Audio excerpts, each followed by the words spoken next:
香港嘅街坊如果想喺大陸買一套樓，以後退休居住呢，咁深圳絕對係你值得考慮嘅一個地段嚟嘅。相信好多香港嘅街坊會覺得深圳嘅樓價會比較高。咁今日 Kyo 咧就嚟到我哋深圳前海，同大家介紹翻一個樓盤啦。講緊總價只需要240萬左右，而且仲可以做埋零首付俾到大家，非常之筍噶。呢個樓盤嘅性價比真係非常之高嘅，可以見到佢周邊嘅一個商業非常之好，屋苑隔離就有我哋嘅萬達廣場，直接滿足到你所有嘅日常所需。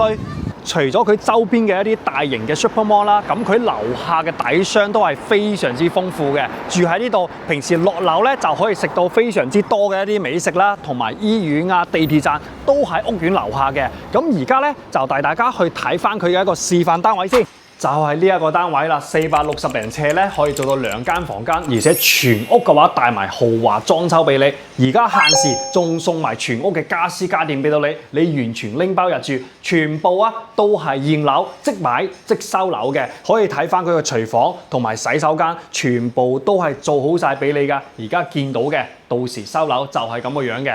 住喺呢度，樓下咧就有我哋1.9萬方嘅綜合商業體，樓下就可以滿足到你所有嘅日常所需，而且周邊嘅商業都非常之全面嘅，有我哋嘅萬達廣場啦、一方城啦、海雅繽紛城呢啲大型嘅 Super Mall， 去到食飯睇戲都係非常之方便㗎。